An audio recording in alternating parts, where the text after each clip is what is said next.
How's it going there, troops? Crusty old Crow back again with another one of the Tactical Perspective toy reviews. It's a hobby series I have been doing as a veteran of the armed forces, now retired after 25 years. I've taken all that government training and all those experiences and I've applied them to what I see with G.I.Joe Classified, a series that Hasbro has started releasing a few years ago, which is a mirror image of what we grew up with in the 80s. Enough about the background. You guys want to know more about me, you can watch other videos. In fact, I recommend it. Self-promoting. And today, what I'm going to be talking about today, after I pause my music, sorry about that, that was my jam. That's my jam, Skindred. I don't know, it was just playing in the background.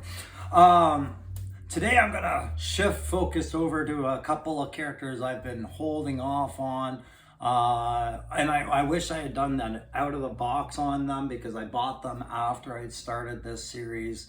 I just hadn't gotten to them in time, but today, guys, we're gonna focus on one of the bigger threats out there that you can throw into your Cobra Classified collection, and that's scrap iron.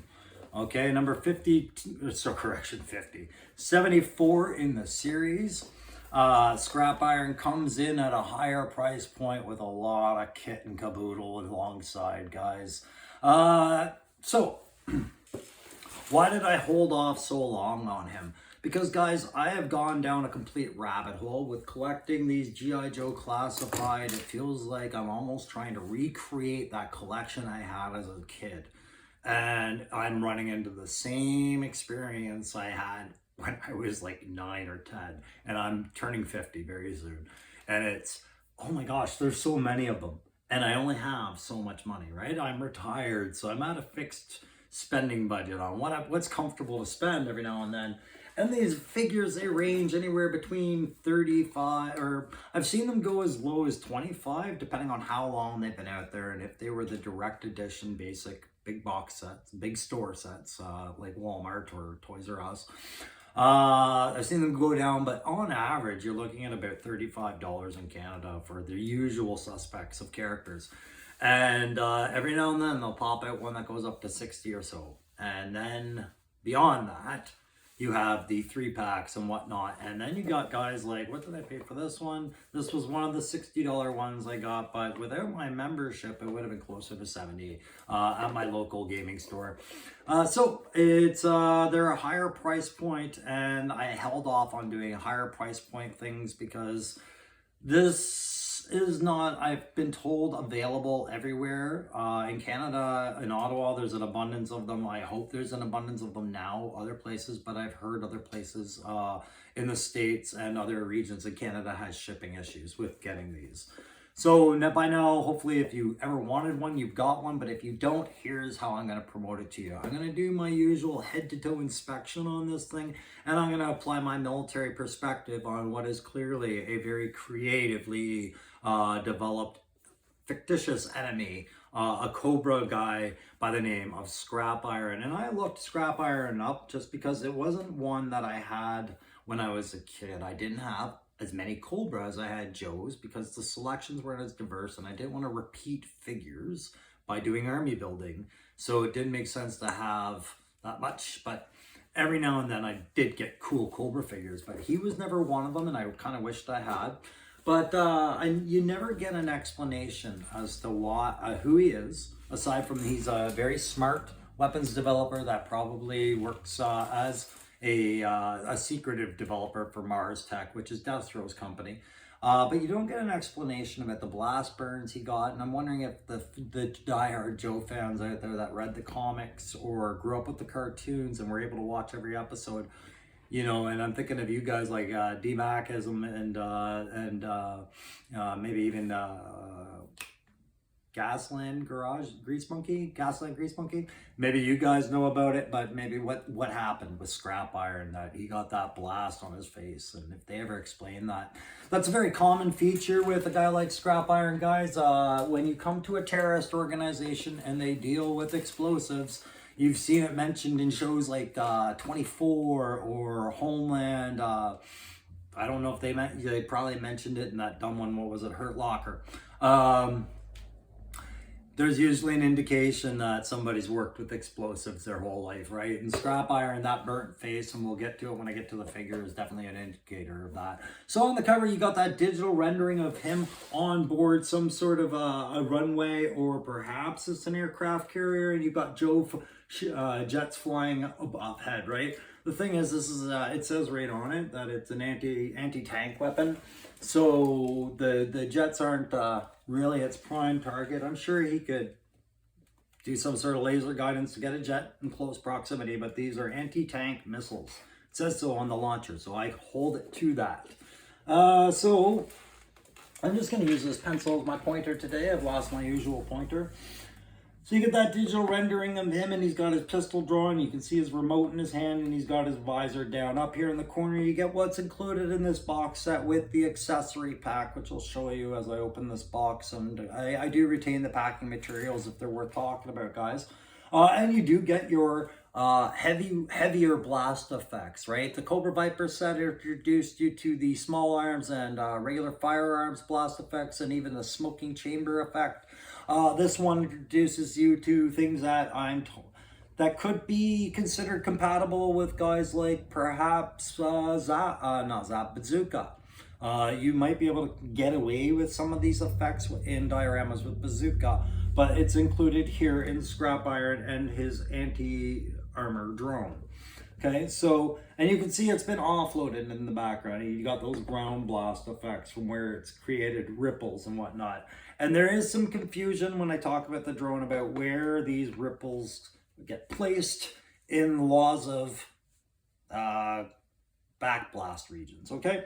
You got that nice art there, and then all the legally descriptive stuff to let you know what product you're buying, and then on the side there's the art, more digital rendering, and then the feature points that they thought were worth mentioning, like the burnt face, the drone's got the guided missiles launching effects, and then it's got the he's got, for some reason they decided that his 2 grenades are also very important to discuss because demolitions, I don't know. Anyways, and then you got the breakdown of how everything goes together. What they don't show is that the drone is actually provided in 2 pieces, and I've already unboxed and popped mine, but if you're familiar enough with the Joe classified and the points of articulation, just put it like putting a head on a neck. That's what it is. It's a ball and socket assembly between the upper missile launching piece with the receiving signals array, and then the mobile track. And the mobile track is impressive. We're gonna get there. And then you got your figure itself, and he's supposed to come in at 6'2" tall. I do like that they include that, because you can see that in a Joe range. Maybe I'll show that one time. These figures, if it says they're a certain height, you can actually see it when you stand it next to other figures, those differences.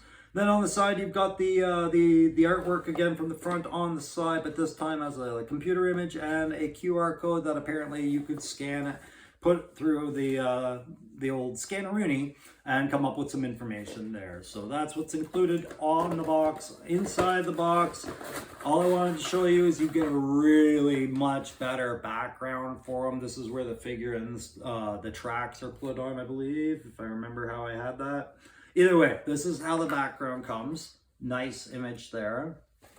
Okay, definitely worth retaining if you're the type of person that retains such things.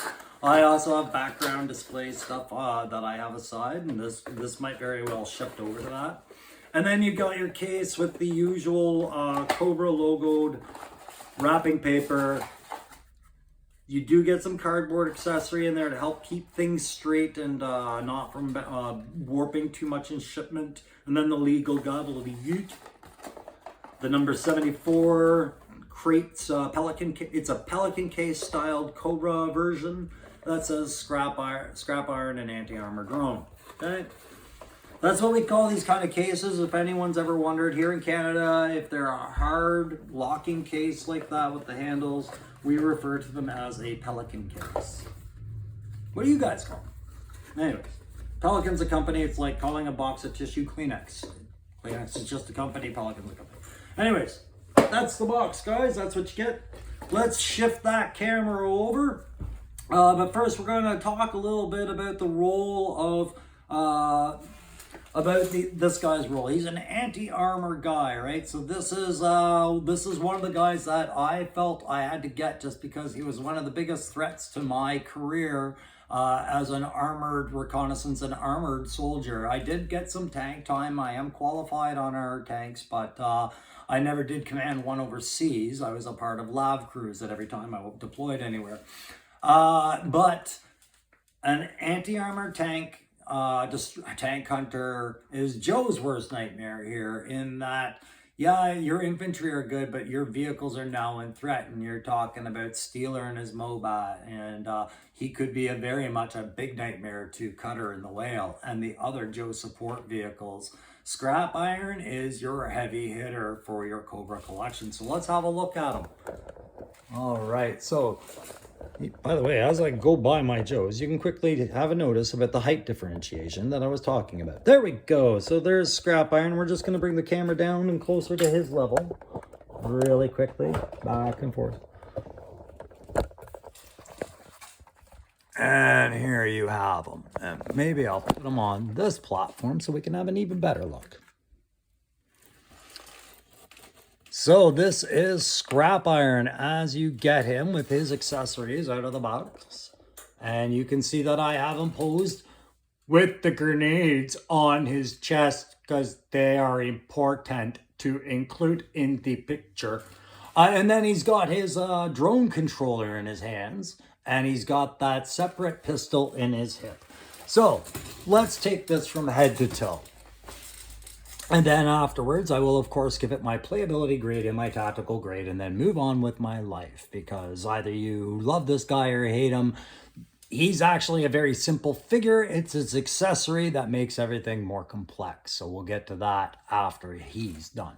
So with him, you get this really cool separate piece Cobra helmet, which is a big shout out difference from the 80s. And it is very well formed. So it's a snug fit on there. You're not going to lose this helmet transporting him, or perhaps even dropping him if you are so clumsy, as I sometimes am. That helmet's staying on. And it is this very much Special Forces almost styled, half motorcycle, half Special Forces plate utility helmet. Looks lightweight, but provides good protection. Definitely providing that hearing protection you would need in his role. This anti-armor drone that he is standing next to in most of the photos that's firing is going to have the same effect of you standing next to a Boeing 747 as it test fires its engine.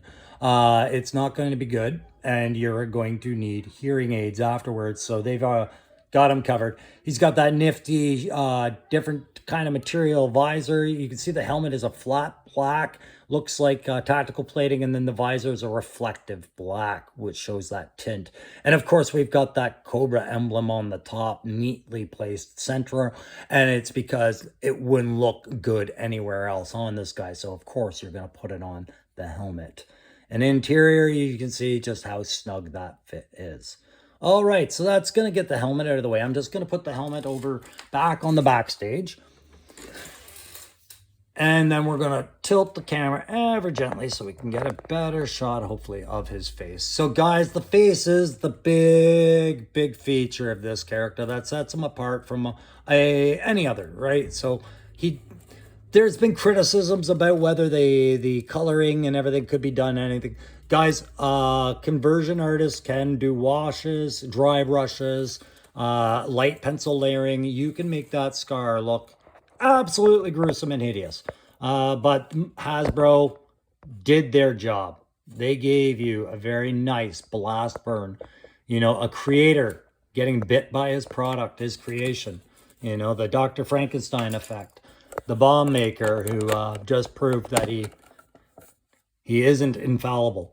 So that's what you get with that head sculpt, and you can see he's got that close cut, almost mohawk style. Well, it is a mohawk style brown hair, light brown hair, right? Kept close because hair's not going to grow over that. So why bother growing it anywhere else, right? He's also got two more big ass scars on the side of his head, which denotes, you know, definitely a detonation. And of course that one across his crosses one good eye, and then you can tell he's got only one good eye. So, excellent face sculpt. Definitely tells a story. If you know that story, feel free to tell it to me. While I do proclaim myself to be a diehard Joe fan, I was not a cannon feeder, right? I was more of a collect them all and let my imagination fill in my blanks. And as an adult, now I got all this military experience. I want to hear what all they covered and what they didn't, because I want to see what my blanks fill in now. So with the head sculpt, you will get an absolute feature piece that you don't always want to put a helmet on, guys. And that's sign of good craftsmanship right there. Flowing down the figure, you go down to the neck. You've got that neck, what's a the sweater padding underneath a button-down shirt like jacket. It's like a uniform. I would say these are almost like coveralls for him. And underneath that, he's got that quilted neck layer of that thick undershirt. It's probably a thermal shirt, or maybe even a flame retarded shirt.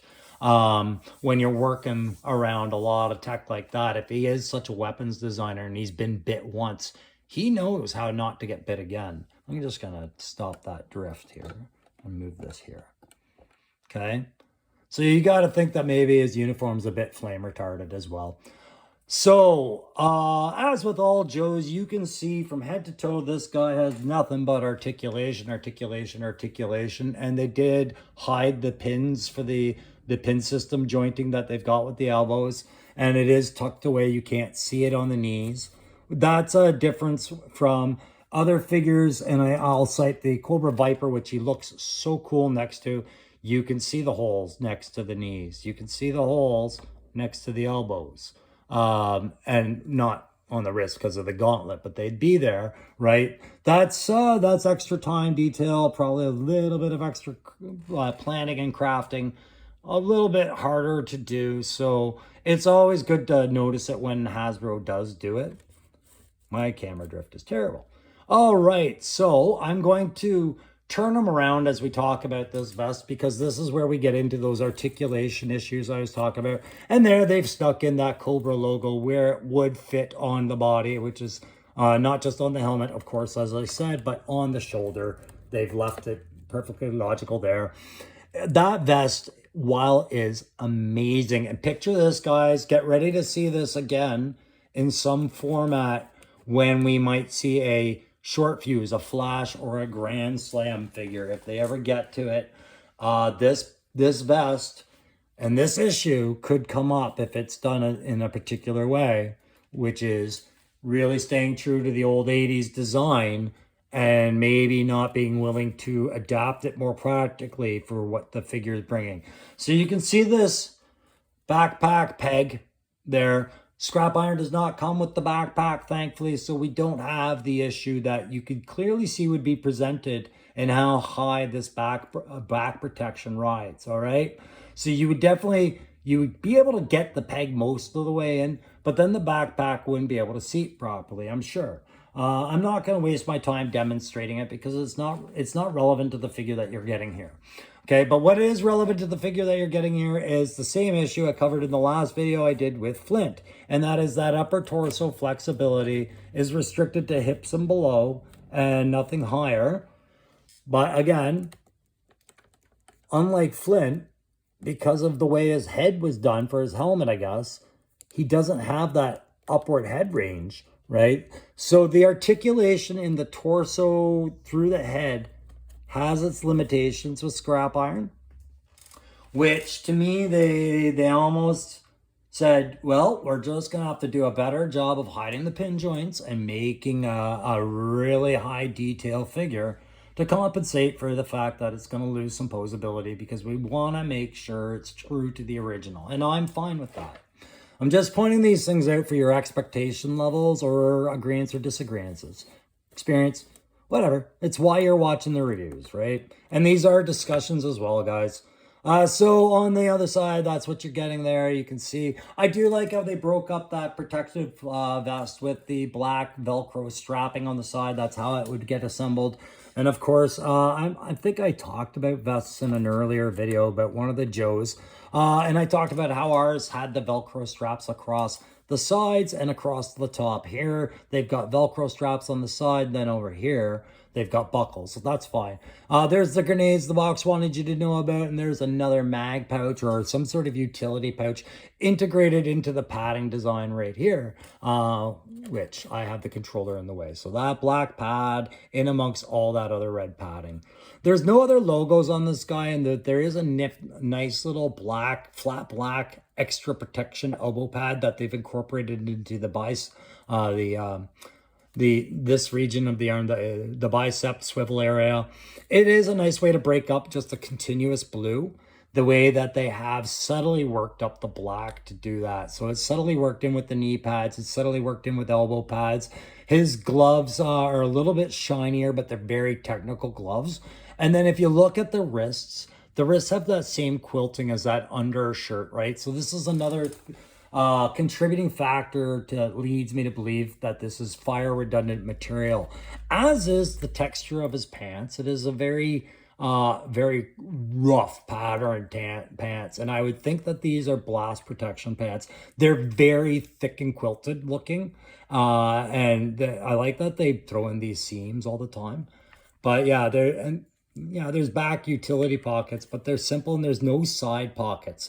That's another reason why I think these are more protective pants than utility pants, because with utility pants comes everything that usually has some sort of pocket up here, but utility pants will not resist the urge to throw in a pouch pocket, right? Wherein a protective pant will keep the material density and integrity thicker over there and not worry so much about a pocket, right? So anyways, what a bunch of UFI. Going down, his vest is connected to these hip holsters that you will have to continually adjust as you go if you do get into any kind of crouching dynamics on the posing. And then we'll get that pistol. And don't worry, we're going to have a better look at his remote control in a second, because I'm reluctant to take it out of his hand right now, because the way I have it in his hand is the way it you should be trying to hold it if you can, there, in my opinion. Anyways, there's his machine pistol. I like it. It's a very technical looking it definitely looks like it's an automatic, meant to dump a mag in under 3 seconds and then get reloaded kind of machine pistol. I've never seen anything like this in real life. Do I think they exist? I'm sure there's prototypes much like this, if not this. I just don't know anything about them. They're just not in my wheelhouse, guys. I'm a jack of all trades, but king of none, right? So, the device, the game controller, and that's what I'm going to call it. This is like a Nintendo-based thing. And this is what military technology is coming, guys, as we realize the next generations are very versatile and capable with technology that's handheld and using their fine motor skills with their thumb and their fingers in a way that we never did as our generation had. New military technology is embracing a lot of game system designs. You look at unmanned aerial drones, and of course, the idea of drone controllers. So this is a really cool one, and as we saw with CoverGirl's tablet in the past, it's got that reflective tape or reflective decal that they've thrown on there, and it's indicating that he's got a lock on a target in the distance. And guys, I like that they throw in these little things, because to me, I can picture what all these range bands and everything are, like all these little external things, like somewhere in here you would have a range to target, maybe a percentile of how much of a lock he's got, 100%, or whether it's working, whether, like just a lot of other details that you could have in there, like weapon selection, ammo select, things like that. Time of flight of rocket, for example, would be up there. So it's cool that they have that detail on there, and it should never go unnoticed or undiscussed. These thumb controllers line up beautifully with his hands and the way they posed his hands. And that's what I was talking about how it's supposed to be posed. So it literally only takes me just a second or two when I have my glasses on, which I do, to get this thing into the hands properly. Usually what happens is the base falls off first. So I'll just show it on the one thumb, but you can see how the thumb actually sits over the D-pad controller of the actual movement device, right? So having the thumbs on the D-pad controller just lends to so much better photography, storytelling, you know, and it definitely shows the manipulation of the drone is completely his focus and his why he's not carrying a rifle, because he's got that auto pistol and that's it for self-defense. When that drone is empty, he's basically hopping in a vehicle and going home, guys. If he's not anywhere near a reload station to get himself some more missiles. So having that drone controller with those figures, really, it just shows it's great storytelling. The boots, I never have an issue, let's say, with Cobra boots, because Cobra to me is a fictitious enemy and they don't have to mirror US military the way that they often try to do with G.I. Joe, so, or any other nationality military. But I do like the technical and very protected boots. Okay. That's about all I'm going to go on to with the figure. Let's go up here and have a look at that drone you're getting. Okay. So up here, you can see I've got mine, and he's found a target. There it is. And that's just an example of it with some blast effects going. And I'll get out the old pointer again. So you get that drone, and this is why I laughed when I saw in the box it had the Sky Strikers or whichever jets were flying in the background, because it is an anti-armor drone, right? So and it says so on the opposite side. Right on this side, that sign that I'm pointing to says piezoelectric, and then it's got the serial number ending in 200 Cobra. Okay, and then the Mars Industries logo with that defined line through that. That's not a scratch. I thought at first mine was scratch. That's a part of the logo. And then your missiles have laser guided written on it, and it's LAZER, laser guided, because anybody who sees a missile passing them, the first question is, holy crap, is that a laser guided missile, or is that guided some other way? They're not trying to duck for cover. They're wondering, they're reading the missile. And I would think that it's not enough to have an all red missile. You need some other idea that it is somehow laser guided. So you better put, just like Robot Chicken would explain, laser guided, printed weird, so somebody pays attention to what they're loading in this thing. Anyways, it's got that awesome blast effect cylinder, and I'm just going to pull out this one here, and we'll show you how they go together in case you haven't gotten this figure yet. So it is a pin lock system, different than the gun effects where the pin is actually a part of the effect that goes into the end of the barrel. This one, when you get missiles, they're going to go into the end of this blast effect. Okay, so that's how that goes. And then you've got the wider locking part that goes into that back. You can't do it the other way. So laser guided, make go. All right. And that's the end of that. No, apparently not.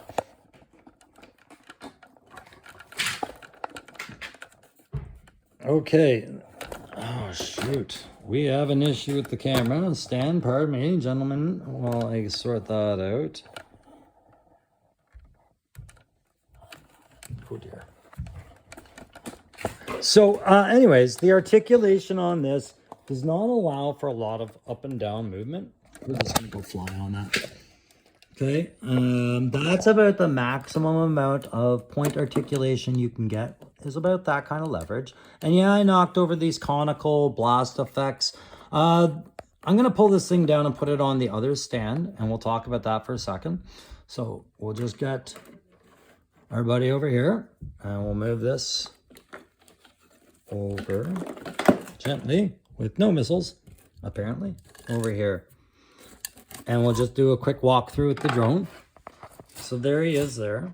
And you can see it's got that awesome track. I can't get mine to move, but it looks like it's flexible enough that maybe it had that intention to move originally, but it's a very tight track. I wouldn't try it, and it doesn't need to. And then you can see that ball and socket joint articulation. It's got those red vented headlights, which you got a picture if this thing were in the dark, and all of a sudden you saw those two light up, and then this light up. You see this starting to spin a light like a siren, and then you know that's probably how your life was about to end. And then that's what I was talking about. This is an anti-tank weapon, not an anti-jet weapon. So it's limited in what they're doing. But what I didn't get was with all these blast effects, you get this interesting backing stoplight warning system with the Cobra logo on there. And I'm wondering if there's supposed to be venting represented anywhere around here. What I'm concerned about is you get all these backblast effects that are incorporated with the box, right? And I don't see where they come out of, besides the side venting, which is where I place my blast effects.